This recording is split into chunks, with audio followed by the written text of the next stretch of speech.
by way of background, not only did you write the first book in the series, you were also very instrumental to the beginning of the Macmillan Pacesetters Series, because your book, Director, which was published in 1977, by which time I was still in secondary school, that book was the first of the Pacesetters Series, and you also were part of the beginning of that series. Can you tell us how that started? Yes. When I joined Macmillan in 1971. This is 72 January.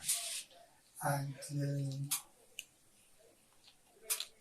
at that time, Macmillan Nigeria was largely an agent of book-selling agent of Macmillan UK. They were not originating books. I saw the retold series of English classics of Charles Dickens, Thomas Hardy, Jane Austen, the rest of them, Tales of Two Cities, William Casterbridge, retold abridged for secondary school students. Then it occurred to me that we should do something which Nigerians can identify with. The stories, the characters, the settings of Treasure Island and all this were alien to us. So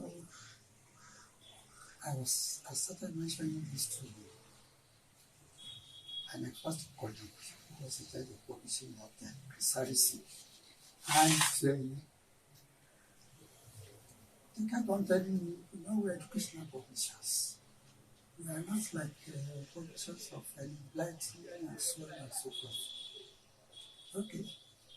Then there was a time I was in the UK. By the way, what role were you playing in Macmillan then? I was an editor. An editor, fine. So I was in the UK. That time, I always on and off. Sometimes some editorial courses, sometimes working with them in the office on some urgent projects for Nigeria. So I was in the UK. We were in an editorial meeting one day, and one of the editors who was employed to eventually come to Nigeria said, Agbo, Chris told me to mention the Nigerian series. What to look like what do you have in mind? Then another one said, Agbo, you are now a competent writer. Why can't you do something and let us see what you feel like? The type of thing you feel we should do. So, before I left the UK, I had some outlines. Then, eventually, the manuscript for director was produced. So where did you write manuscript for director? Partly in UK, in the War of Chapter, before I left UK. I think that time I spent 3 months in the UK. So director was actually born in the UK? Sure. And then you finished it here in Nigeria? Sure, yes. When did you submit it? You're an editor, but obviously you did not edit your own book. So when did you submit it to Macmillan for editing? When I finished, it was sort of memo. I sent it to what you call commissioning editor. That commissioning editor, we were also colleagues in Nigeria for some time. His parent. She's gone back to. What's her name? His parent, Elizabeth Parent. Elizabeth Parent. So she too was in UK at that time. The editor read it and gave to this parent. And the next thing, he said, they don't know if the managing director in Nigeria will allow his stuff to be published. So So I wrote a memo to my MD. What was his name then? And Olupo, yes. I remember that. he was excited. He said, please go ahead. So the next day they sent me A the contract. which I signed. Then, the first were 3 books. Kaluki's That was a memorable one. The Smugglers. Yes. Then Mohammed Sule's And the He sent the 2 manuscripts to me, the editor. Mohammed Sule's manuscript was too long. So it was cut by about 50 pages. Then there was problem with Kaluki's manuscript. Heavily Americanized. Heavily Americanized. Then, That's his background in his education, yeah.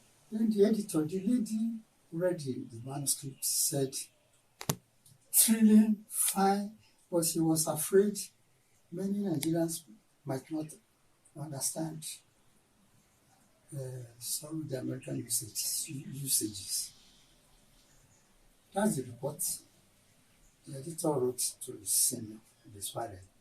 And his parent sent the manuscript to me, photocopy again, and said, I'll be in Nigeria in 2 weeks' time. Please read over and whatever phrases you feel Nigerians may not understand, we will work over them together. So when his parent came to Nigeria, we had a session on the manuscript. We deleted some, we modified some, we did some for effect. Otherwise, Kaluki's manuscript would have been rejected. So, they know our weakness in Nigeria. They know I'm Yoruba. They wanted to publish one from the north. I noticed that there was a federal character there, but there was no African characters. I noticed it started out Eventually they do that. One title from Ghana, Christmas in the City. So they published the book, the 3 books at the same time. When we got published for that, Chris Harrison, who later became was still with us. Took the early copies. I went to the Bishop bookshop. Bishop, yes, I remember Bishop. And the man, the managing director, met the managing director, who is a retired school principal. And the man ordered copies to them. It is interesting. The book came around September. And September of what year was this? 77. I don't know. You see, when Macmillan wanted to test something like that, they won't go beyond between 3,000 and 5,000 copies. By December, sold out. So in 3 months, they sold out the entire print run. Yes, that year. So that gave them the encouragement. Then Chris said to me, Argo, you are right. Do for more writers. Yes, you are right. Can you do something else? One more thing. That's how the second one Hopeful lovers. And then on and on and on. There was a year the Hopeful Lovers sold over 60,000 copies. There was a year they kept on repeated 3 times. Mama Sulis,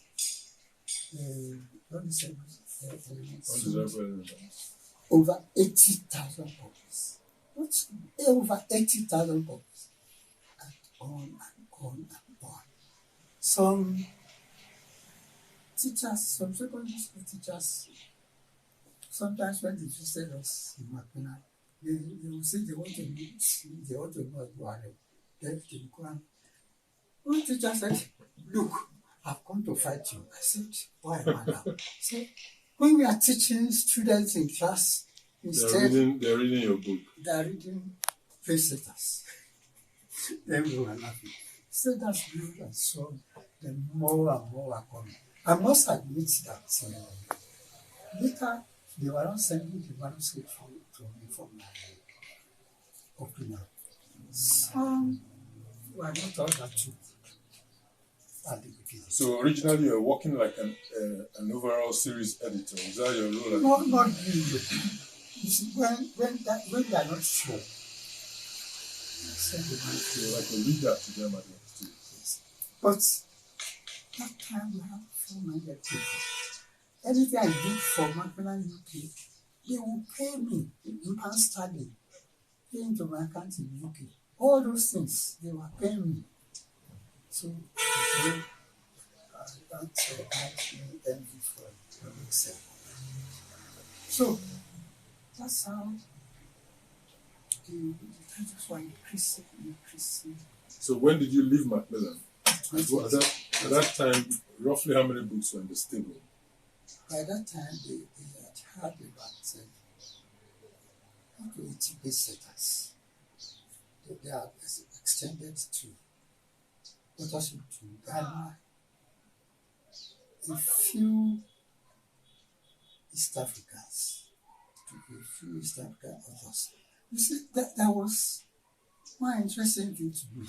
There was Alan Hill, who was chairman of Animal.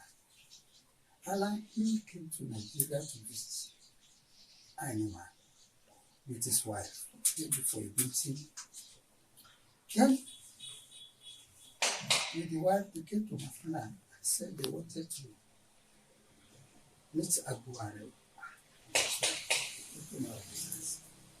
And the man said, "We're glad to meet you.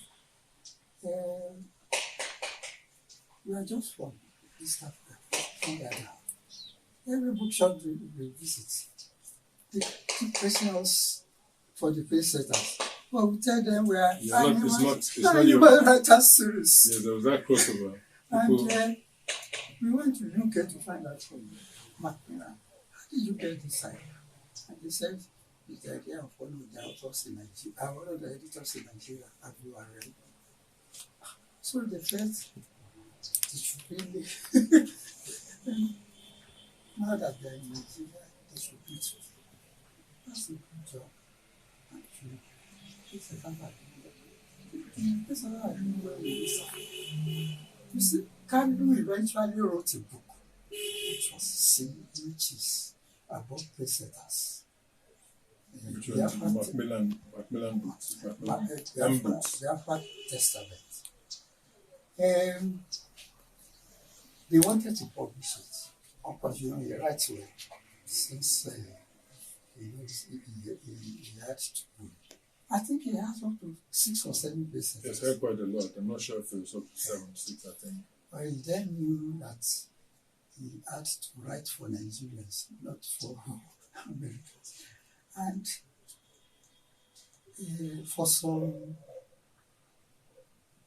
12 pages, he went into the history of the book.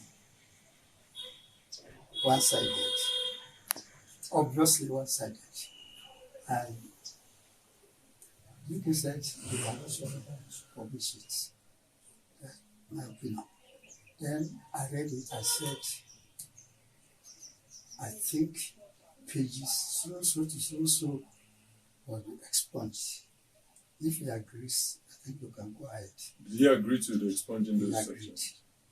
Interestingly, did you have a conversation with him about that? I didn't have any most of these things are private, confidential.